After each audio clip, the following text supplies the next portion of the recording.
reading, writing, and arithmetic, I think those are good bases.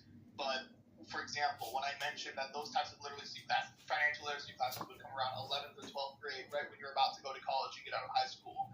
I don't know how long we would be stuck on basics. If we're stuck on basics from kindergarten all the way through 11th grade, that's an issue. We shouldn't need to be stuck on basics for that long. Basics should end at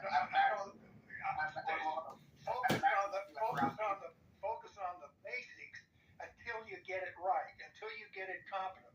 And if you can achieve that level of competence in the ninth grade, then go ahead and teach others the financial responsibility and all that. But make them all learn a competent level of knowledge in reading, writing, and arithmetic.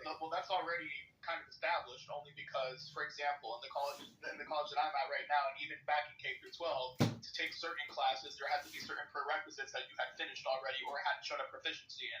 There were certain classes you can't take if you scored a C or lower in another class. You have to get a B or over in order to get into that class to show that you had an understanding of the material, et cetera, et cetera. So that's not something that's new. Maybe if you want to enforce more, that'd be fine. But as for innovation, that's something that's already been put in place for a while.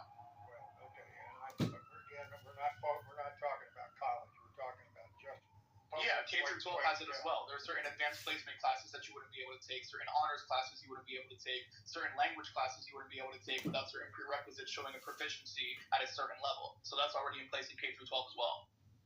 But I would also maintain that public schools are not accountable in how they report proficiency. We overgrade. If public schools wouldn't be accountable, or I'll ask you this question, not as a gotcha, but just for consistency purposes, would you say that private schools or charter schools would be even less accountable by that sense? I can only speak from my own, very, very dated. I went to public high school, graduated, then I went to, quote, charter school before I went to college, and the difference was night and day, but that was centuries ago. So I agree with Brad that we shouldn't be trying to compare charter schools and public schools because, as Brad says, they're both not doing a very good job. And I'm trying to focus instead on what both of them should be doing to improve.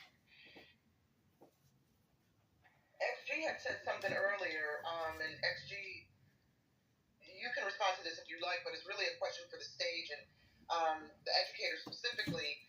You made me think, XG, with some of your comments about the political and cultural debates that hinder K through 12 progress, right? So I mean specifically like the CRT restriction